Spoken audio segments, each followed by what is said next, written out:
You are live.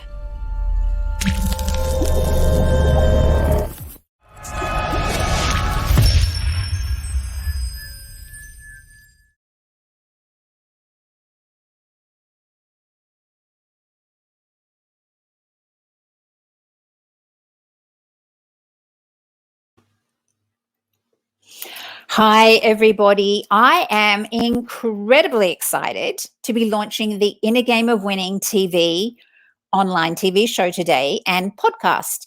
And the guests that I have here to launch this, oh my goodness, you are going to learn so much from this person. I cannot wait to introduce him. But let me just tell you a little bit about his background. So I want to get this right, so I'm going to read from my sheet. He won the 1,000 metre event at the 2002 Winter Olympics after all of his opponents were involved in a pile-up on the last bend. Now, if you're Australian, you might guess who I'm talking about. That's when he inherited his nickname of the last man standing. He was the first athlete in the Southern Hemisphere to win an Olympic winter gold medal.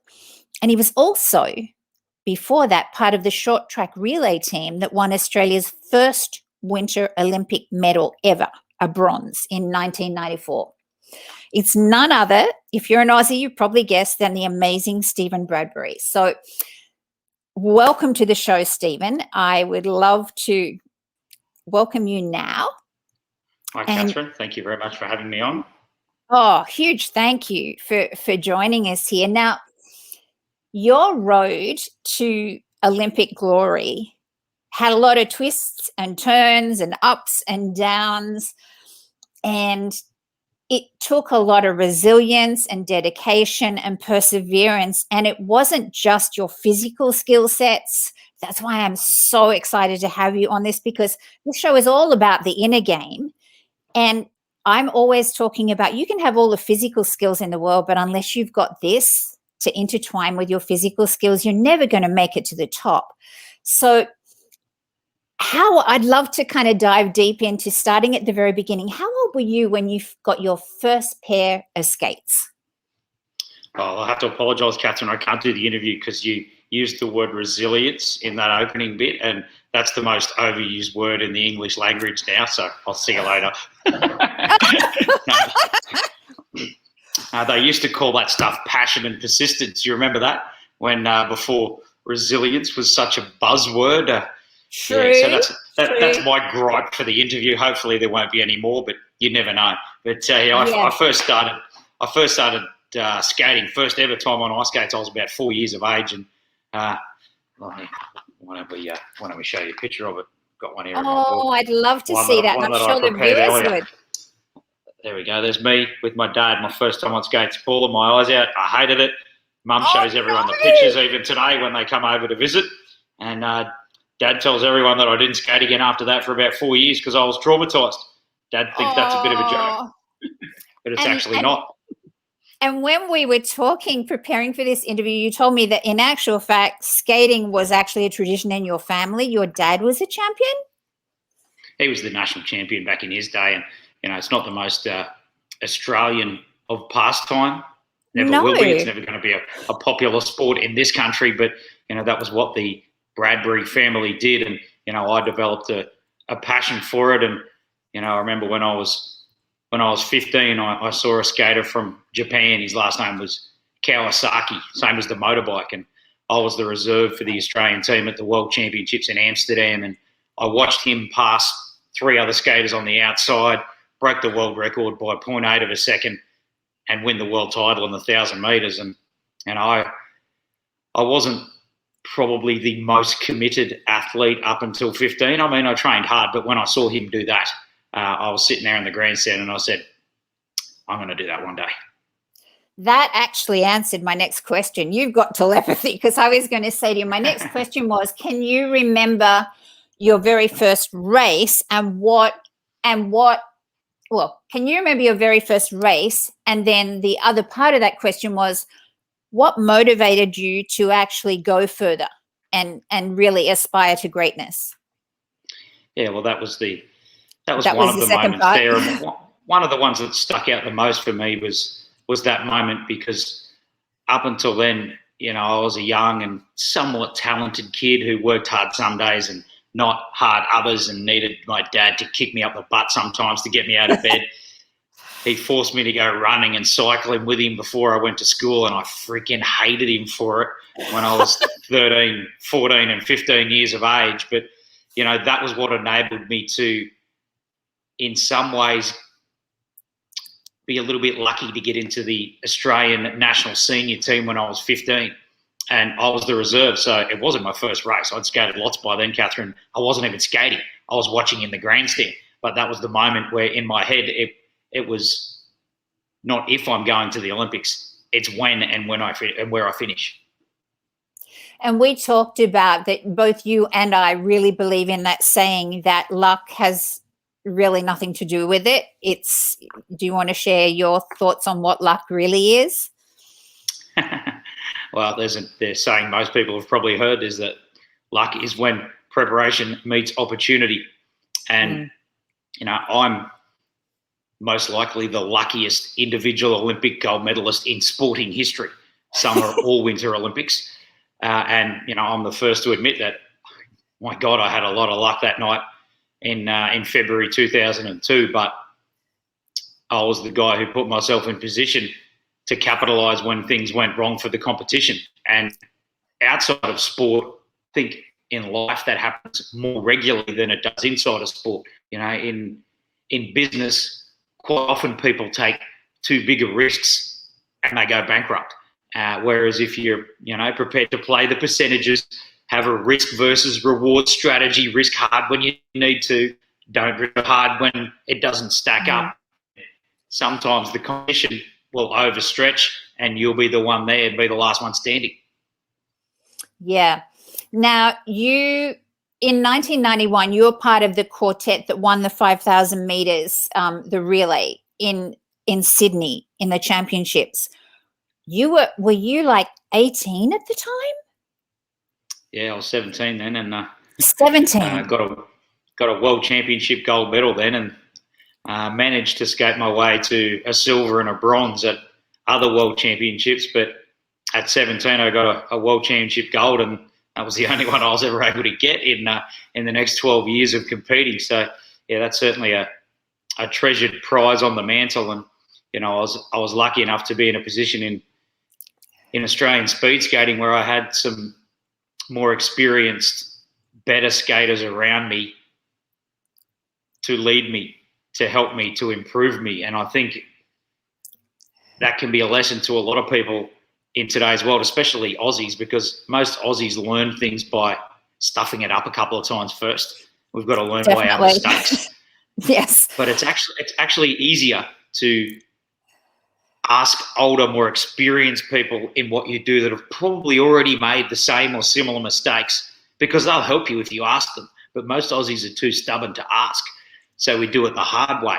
So there's a lesson in there that if you've got more experienced people around you that are better at something than you, then ask them how they did it.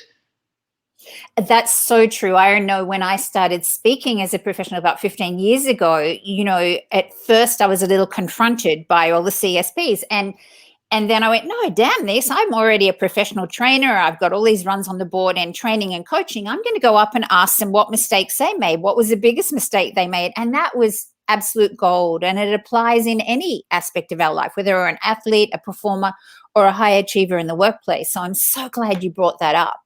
Now, you went into the first Winter Olympics in 1992 as world champions. So you obviously had this should be a quick story. But you had a lot of, I'm guessing, a lot of pressure and expectations on you.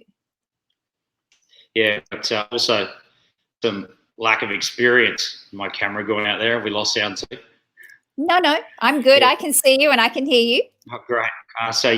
We definitely had a lack of experience, and Olympic experience wasn't there. And I did some things in my first Olympics, like playing video games for too long after training, like going to the food hall and eating free McDonald's burgers and Magnum ice creams when I should have been a little more focused on my diet and what I was actually there to do. But I was 18 and young and stupid, even though I was the world champion. That didn't really factor in, and the results were according at my first Olympics. So let's fast forward from there and not talk about the results. So let's break this up and just have some little kind of what I call rapid fire questions. My dear friend John Register back in Colorado does these on his TV show that he does called Amputate the Fear. And I think it's just really cool because it gives us an insight into you, the person, beyond the gold medals and all that sort of thing. So first one, and see if you can answer these in about 60 seconds. So the first one is, where are my questions? Okay, what's your absolutely favorite food? Please don't say McDonald's. It's my wife's lasagna.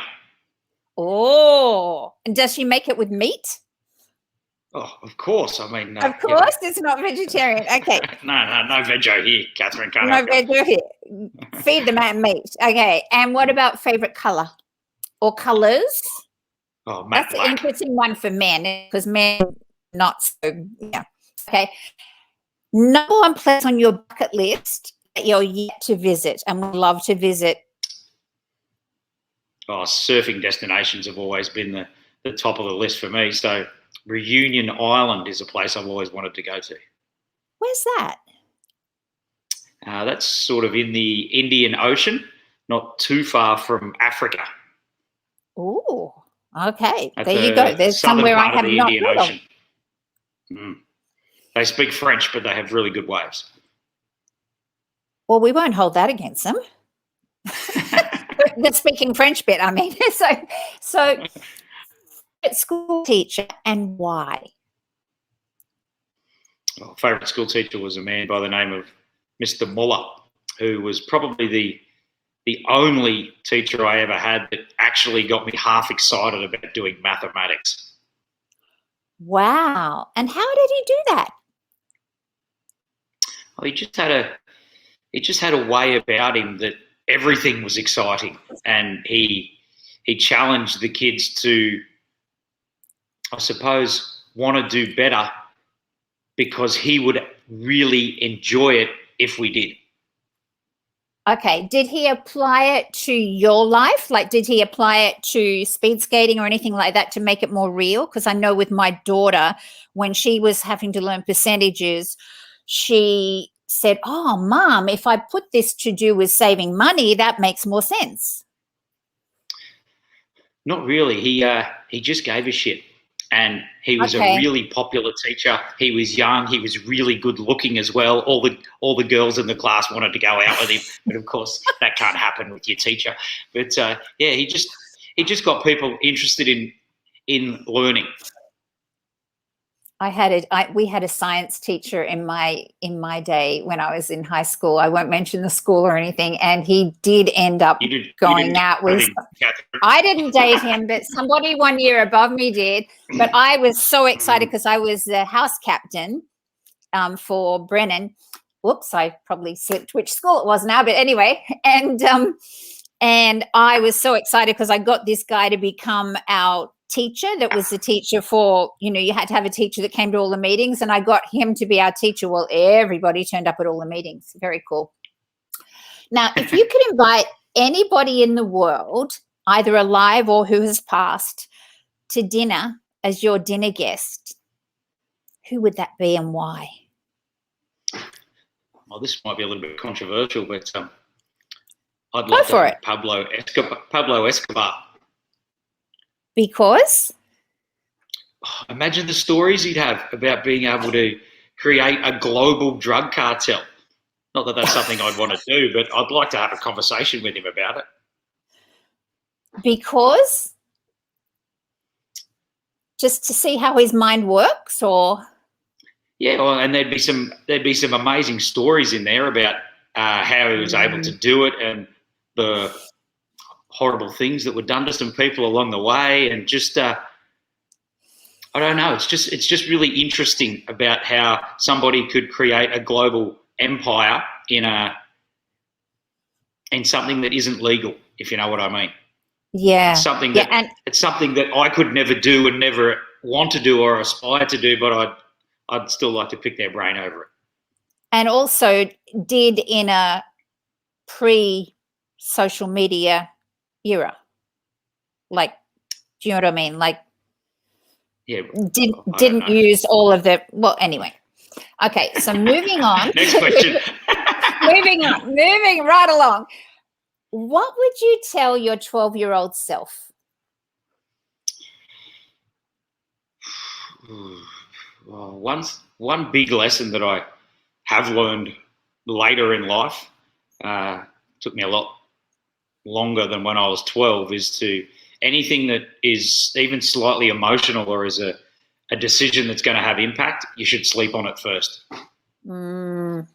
That's a huge one, isn't it? Don't bang out an email while you're really pissed off at somebody and then hit send, because what you would write the next day would be completely different. Quite different. Yes. I can relate to that one. I've learned that sometimes it's really useful to write it on a piece of paper and then sleep on it and then reread it and rip it up and put it in the garbage, and then at least I've gotten it out of my head and then put it in the garbage where it belongs. Cool. Now, as I mentioned in the very beginning, your road to Olympic glory didn't come without some major setbacks and injuries. So tell us what happened in the World Cup event in 1994 in Montreal. Yeah, I was unlucky enough to, I suppose, be in the wrong place at the wrong time. I got impaled on the back of another guy's skate. His skate went clean through my right leg. I got 111 stitches in my leg. There's a few of them there. It's a person. I lost 4 liters of blood, which is about 3/4 of my blood in 60 seconds, and it really is amazing the amount of power that any human can find when they're put into a life and death situation. And that sort of power to keep myself alive, because I felt if I lost consciousness, I was going to die. And being able to extract that sort of power from myself was something I tried to use as a positive in future years. If I was having a tough day in training and it felt like it was a bit hard, I'd try and think back to when I was lying on the ice with 3/4 of my blood spilled around me, and bad day in training wasn't so bad anymore.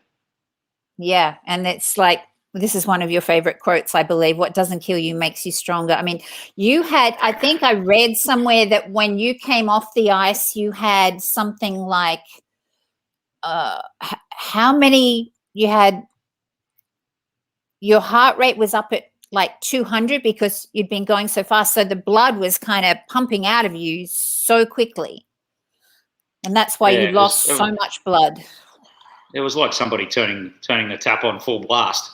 The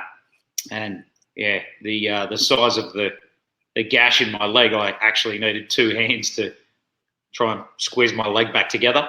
But it was one of those moments where you really do learn a lot about yourself. And for me, I had a lot of unfinished business in the sport, and I've always been a pretty big heavy metal fan, Catherine. So that song, saying "What doesn't kill you makes you stronger" comes from a band called Anthrax, and their song's called Perpetual Motion. So go out there and give that one a blast through your headphones next time you're out for a jog. And you couldn't move for 3 weeks. How was that, being an elite athlete? And I believe it took 18 months for you to get your quad strength back to be able to be competition standard. Well, was it right? I read that somewhere. Correct me if I'm wrong. 3 weeks isn't that long a time, especially if you compare it to how long people have been in lockdown for in 2020.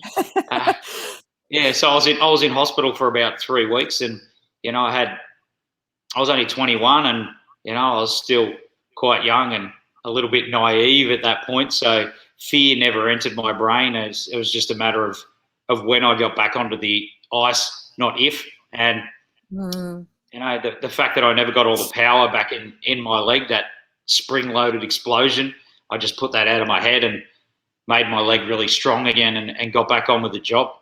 Had unfinished business. Did you use visualization at all, or did you just totally use your mind? Did you just keep on telling yourself that you'd get back on the ice, or what was your strategy?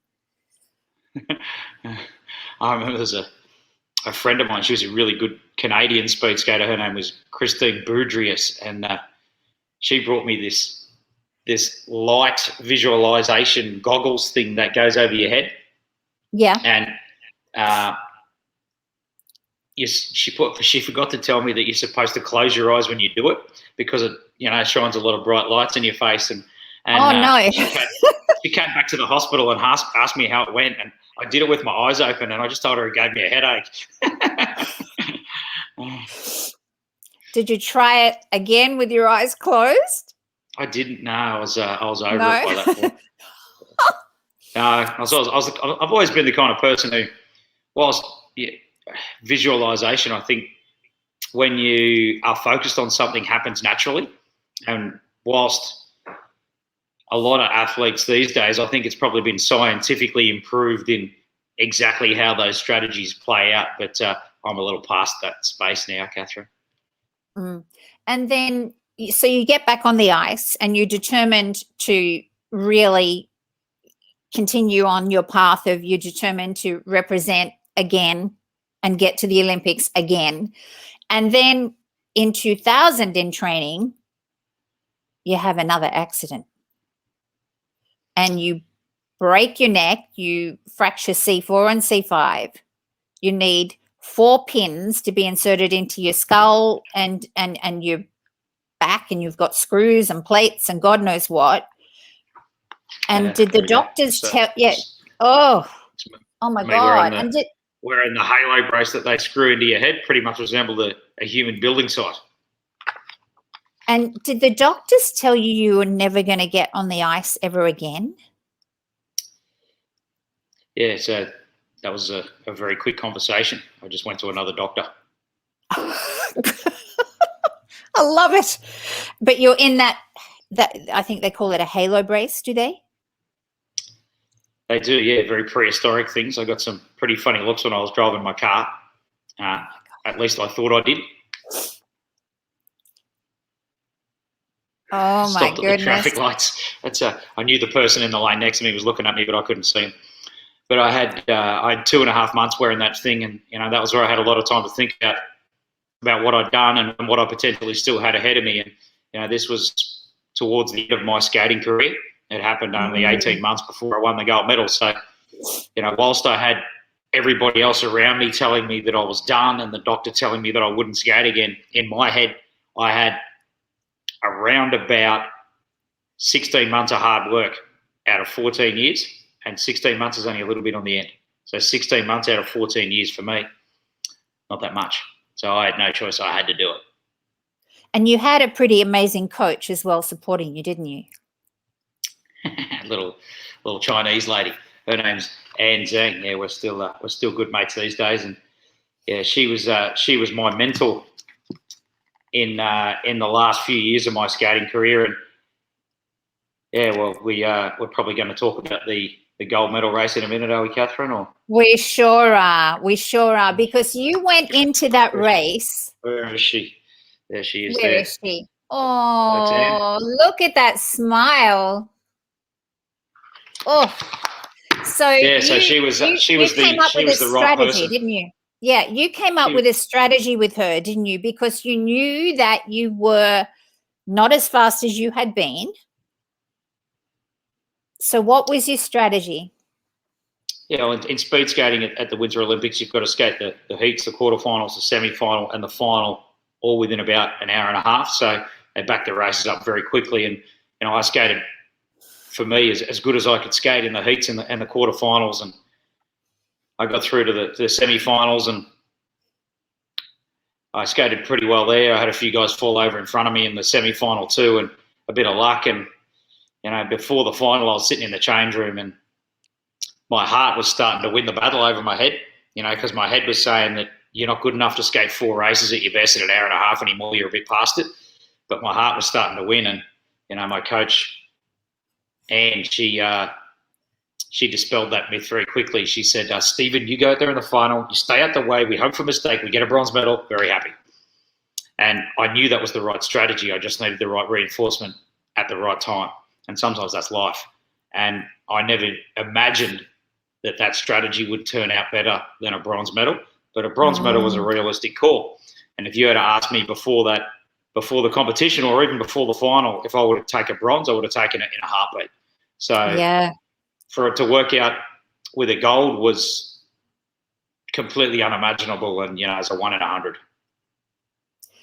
It was completely unimaginable. However, way back when you were 17 and you started competing on an elite level, you had that vision, didn't you?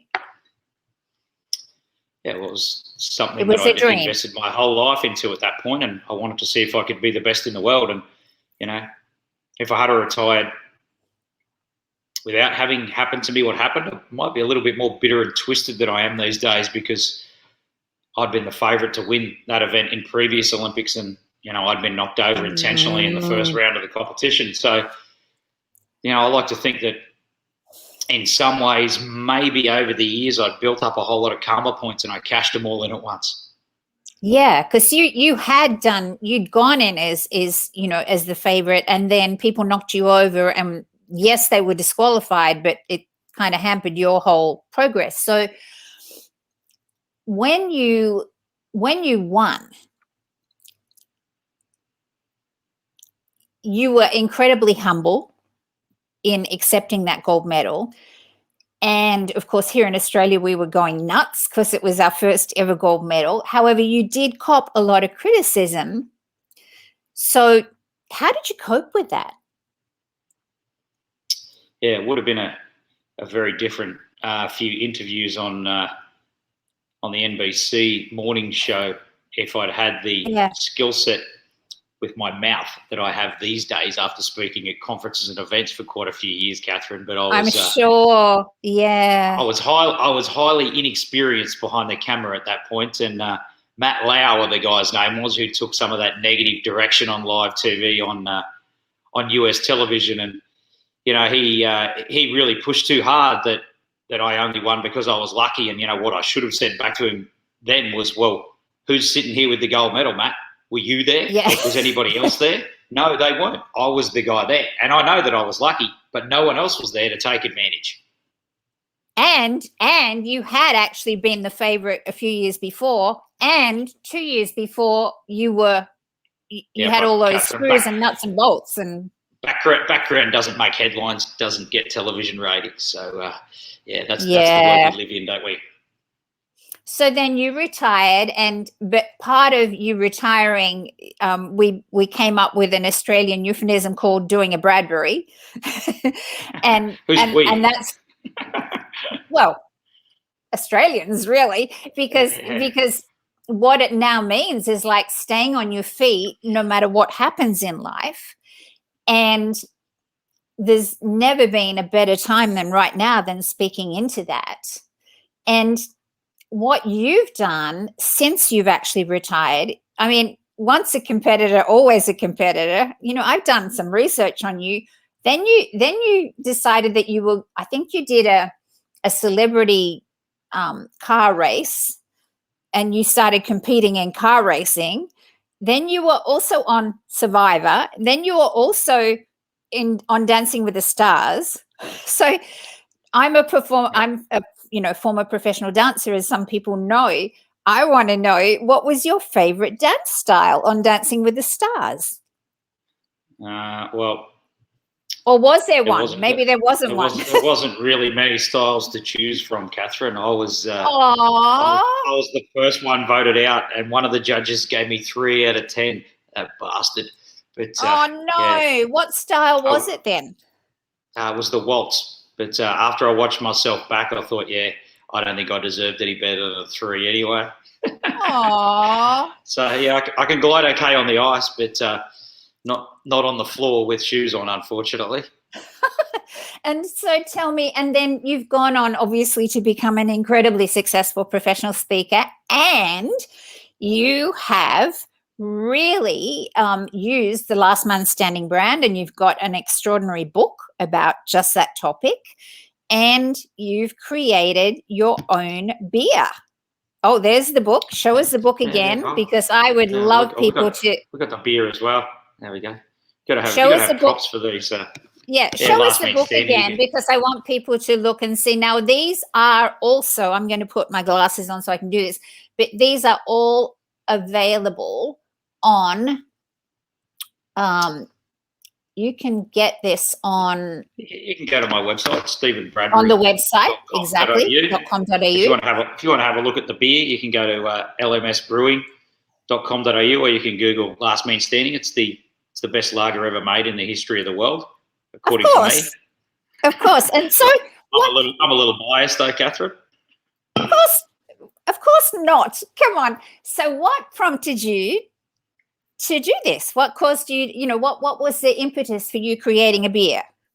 I'm a former publican's daughter, by the way, so this is an interesting conversation for me. My darling dad up there in heaven would be really listening in right now. Yeah, it was something that a couple of friends and I talked about doing for a long time, and the timing was kind of good because, as you mentioned, Catherine, I've been speaking at conferences and events for about the last 15 years on stage. I've learned stagecraft and pausing and timing and kind of know my way around a stage like I used to know my way around a skating rink, and I've done close on 1,400 gigs in 23 countries over the years, and started the beer thing, and then COVID came along and blew up the events industry entirely. So I certainly had to downsize very quickly, and was quite a negative human there for a couple of weeks. But I went out and did something that I had never done before. I bought myself a hedge trimmer. I've never actually done my own gardening. I borrowed my dad's second-hand lawnmower. I never understood why Dad always had two lawnmowers, but I now use his mower and I trim my own hedges, and I can see them over the back of my laptop here right now. Those things look bloody perfect. But I bought a hedge trimmer the other day, and I can tell you that mine do not look perfect, so I might need lessons from you, but carry on. Well, I can come over and do yours for a price. I've got a bit of time on my hands in the speaking world still at the moment, but the beer thing's been filling up a little bit of that time. So we've got Last Man Standing Australian Lager into every Dan Murphy's store now between Cairns and Coffs Harbour if you're in Australia.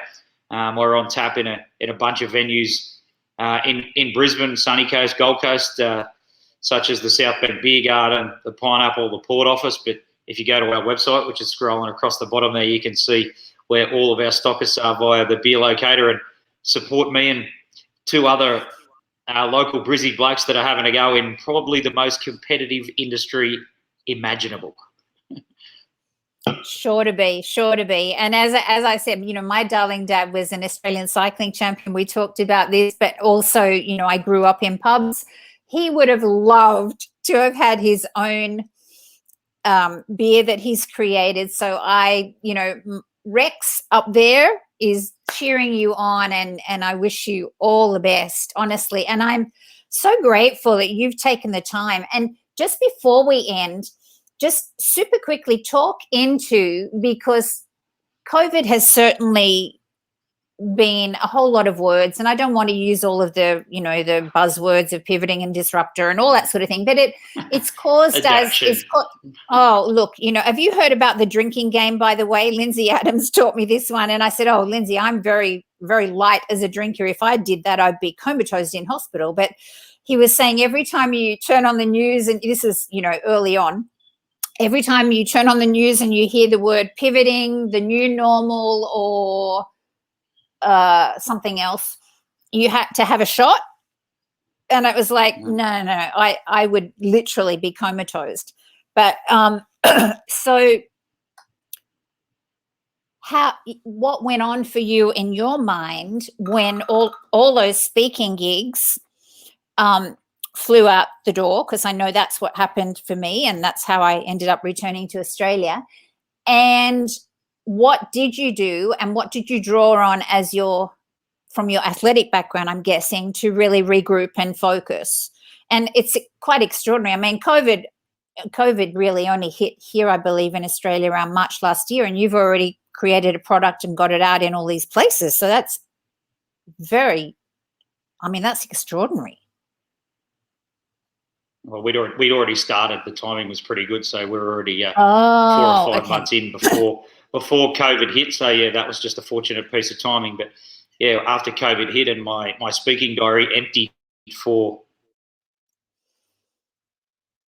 well, up until now, really, it's still empty pretty much. I had a lot of captain negative coursing through my veins for a couple of weeks, and negative's no good for anybody. You know, we all know negative people. They're the kind of people that come up to someone successful and they say, "How'd you get that nice house and that nice car? You lucky bastard." Yeah. Whereas, you know, what they should be saying is, "Can you actually tell me how you did it and maybe help me in what I'm doing a little bit?" Because, as I mentioned earlier, you know, people. Oh, I hope you're there. I think we're losing you a little bit. People prepare to us that says, well, if someone doesn't ask me for help and I just do it without being asked, well, I might get called a show off and I can't have that. So I'll just keep what I'm good at hidden inside me until somebody actually asks me for help. So a lot of I think where people are bursting to help others. They just need what inspired me to get Captain Negative out. Started with the hedge trimmer, Catherine, and it was a very small step, a very small amount of positive. And leave it at that, if you don't mind, Catherine. I don't know if anyone here's probably everybody's seen the movie The Karate Kid. Yeah. The Karate Kid. Wax Catherine? on, wax off, wax on, wax off. Yep. Elsa and Daniel-san has to wax. Yeah. Wax on, wax off. All those old bomb cars in Mr. Miyagi's backyard, and it's a ridiculous job. He hates it because the cars don't even run. Makes no sense, but he does it.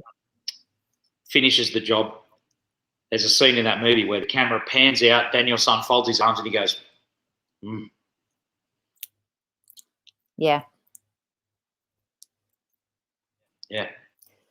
And it's those little that was where tiny. I started back in March with the hedge trimmer. And I've been able to slowly build on that with keeping the positivity flowing and sometimes working really hard and having a couple of these after work to enjoy a hard day at the office. And you guys can do the same. So thank you very much for having me on, Catherine. All the best for the future. Thank you. Thank you so much. I really appreciate you. Okay. Mwah.